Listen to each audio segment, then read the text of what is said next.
John, welcome to my channel. On this channel you're going to see me doing all the repairs, maintenance and upgrades to my Land Rover Discovery 3. I bought my Land Rover in November 2022 as a project. I paid £2,000 for it and it is in need of some TLC. On today's video we're going to be changing the rear anti-roll bars as that has caused me to fail my MOT. Alright, hope you enjoy.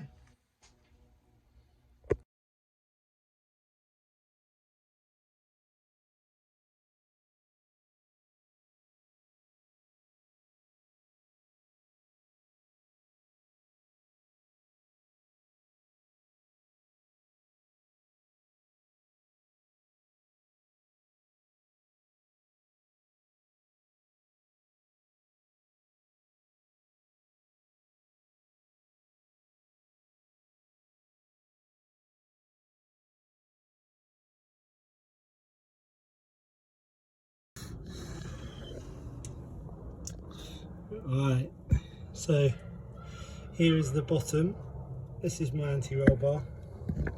Here's the top, and it's this perishing that has failed the MOT. I'm gonna get this bolt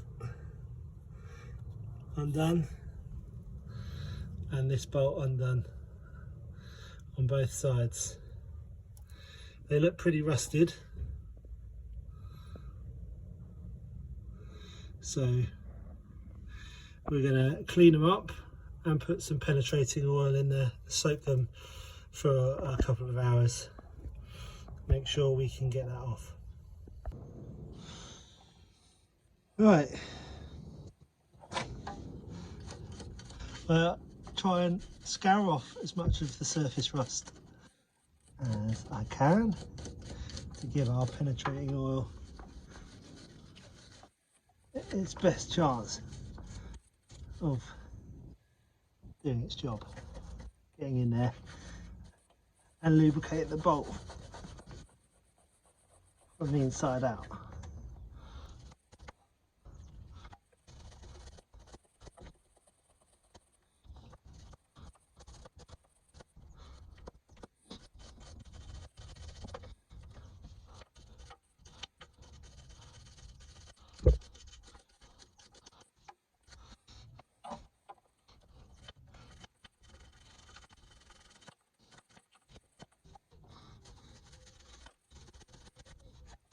Right, time to add the lubrication. You want to absolutely soak it because it all helps.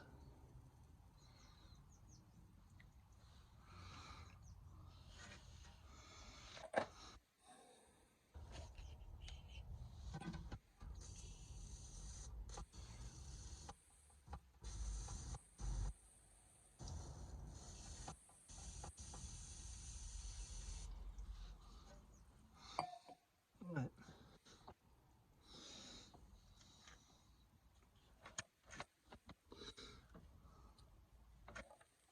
While that's soaking in, I start doing the same on the top bolt, which is arguably one of the most irritating bolts I've ever had to get to.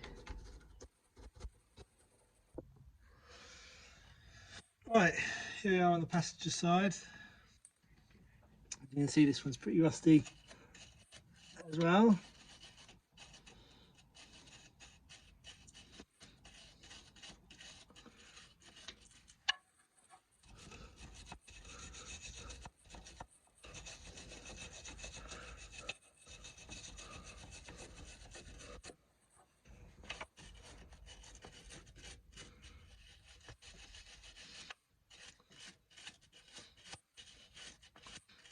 The rust's not too bad on this side.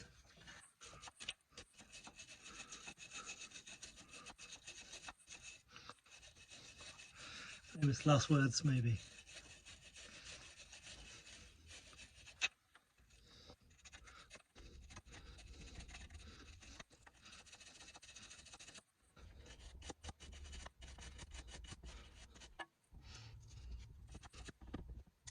Right, arms away.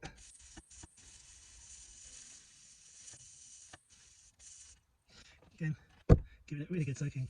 Trying to get as much in behind the bolt as possible. Give us the best chance of getting these things off. Right.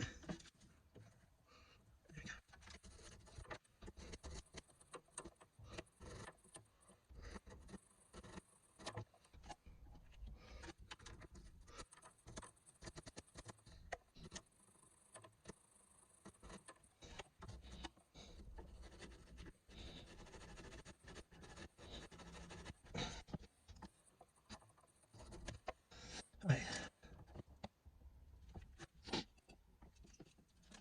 Now, to give the back a good again.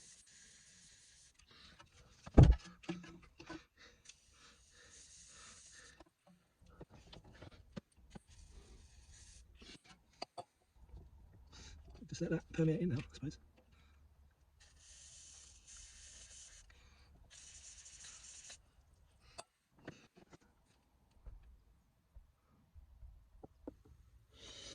Right, it's been soaking for about 20 minutes. Let's see how we get on.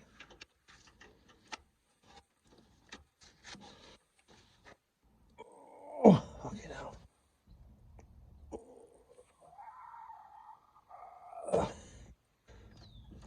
Decent. Oh no.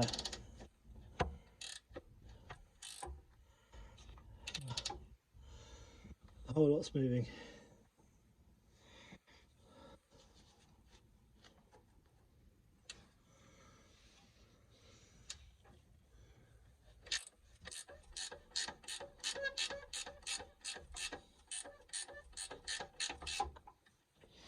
Bugger.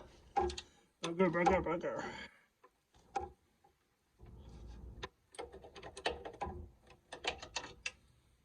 Right, that's a square one. How do I get in? Right, let me find out what I need to put on the back. Hold it still, and where I'm gonna access it from, and I'll let you know.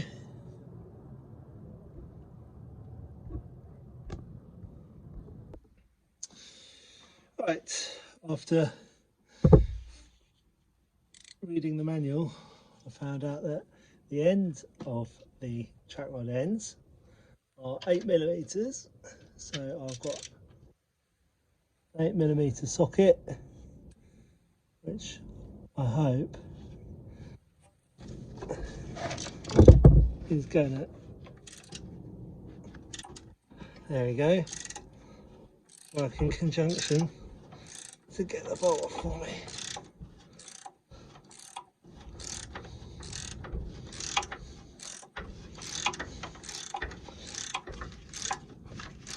If all else fails, read the manual.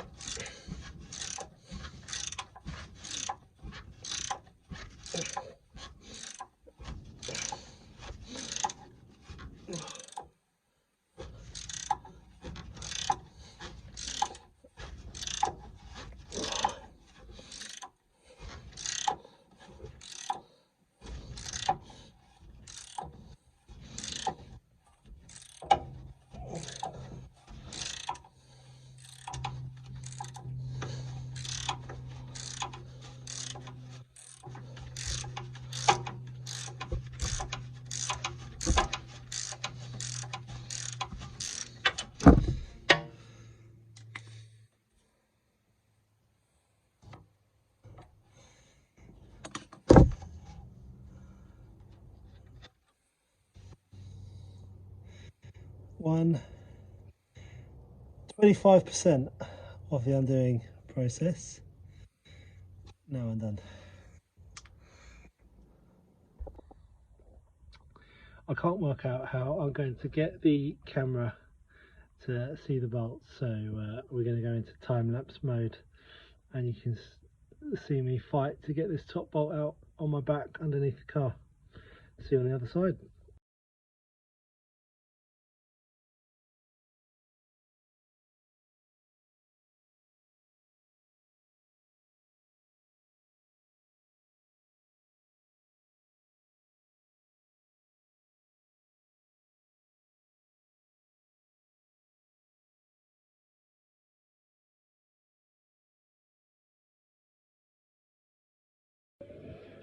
On closer inspection, look at that, absolutely bugging. Well done, MOT man, for spotting that. Right, so that's day one complete. As you can see, one broken anti-roll bar, two broken anti-roll bars, so they did need replacing. Sorry I didn't record the second anti-roll bar coming out, but I lost the light and was fighting against dinner time. So, but it came out just the same way as the other one.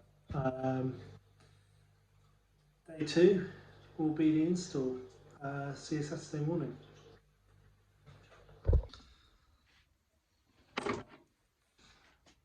Welcome back. It's Saturday morning. So Thursday night we got the broken old anti-roll bars back out of the car, and today we're putting in our brand new shiny anti-roll bars. So let's get to it.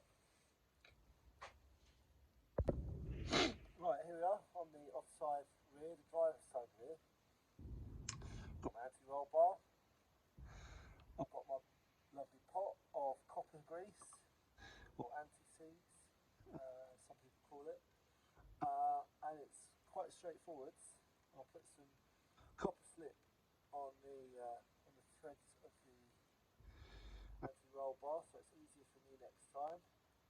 And then I'm just gonna fit the anti-roll bar up, bang on the nuts, and I won't tighten them up until both anti-roll bars are done up most of the way on both sides. And the last job will be to tighten them up to full torque, and then wheels on and away we go. Right, see you in a bit.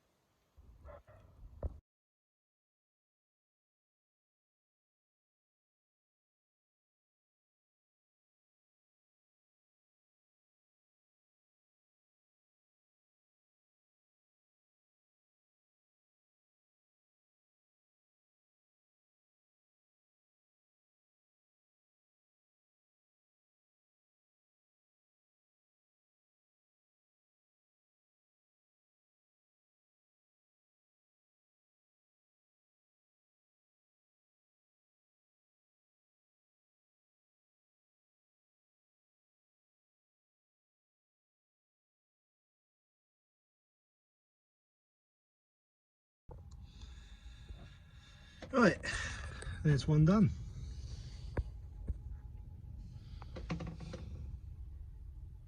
One new and shiny anti-roll bar. There we go. Lovely jubbly. Right, time to do the other side. Right, here I am again on the near side, or passenger side. Again, brand new anti-roll bar. A tin of copper slip. A 19mm ratchet spanner. And I will put the anti-roll bar in place, do it up to sort of a medium tightness, and then I will go on both sides, bottom, bottom, top, top, bottom, bottom, top, top, until I get them to full tightness. Alright, let's do this.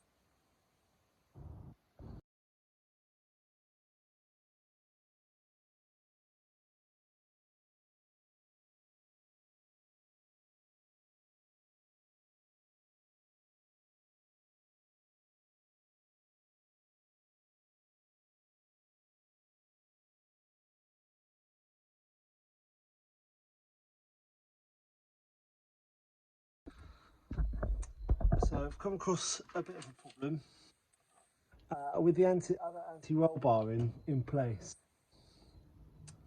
Uh, it's a lot more tricky, as you probably can see from the pry barring I was trying to do earlier, to get this second anti-roll bar drop link in place. As with my last problem, I will revert to the manual and see what I have to do. I don't know. I can't really see how taking the other anti-roll bar off, anti-roll bar drop link off will help, because you're just going to move the problem to the other side when one's in and one's out. So yeah, head scratching. But let's see this off, work it out. I'll show you. Alright, see you in a bit. Hello. I've done it. So let me just explain what's happened. This is your actual anti-roll bar. That runs all the way across the back of the car and attaches to both drop links. As I've done the other roll bar up on the other side, this has come under some sort of torsion, so I can't lift it up and down as easily as I can. But it's essentially a very, very large spring that goes across the back of the car. I use my pry bar. I put the bottom drop link in first, use my pry bar to lift it up, and then line the hole up, and it just slipped in. I will now do the nuts up and get them all up to torsion, get the wheels on, and it looks good. Right, let's hope that's the last little bit of drama that this car gives me.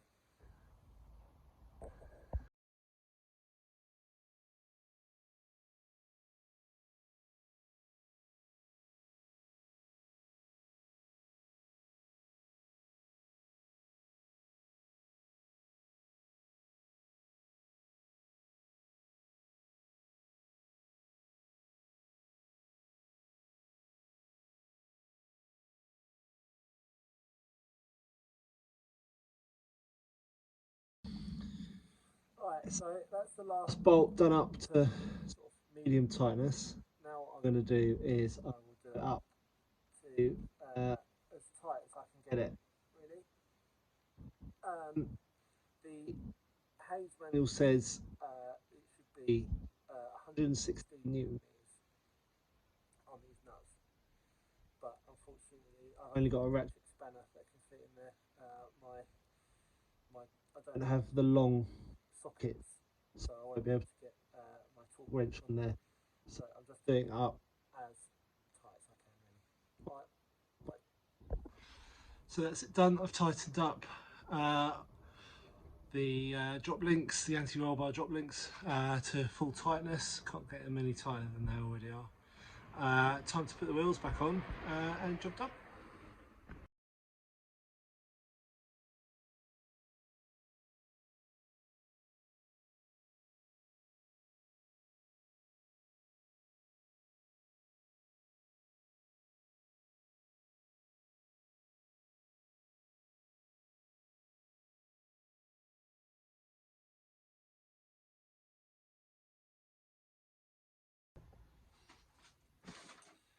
Right, so that's the end of the repair.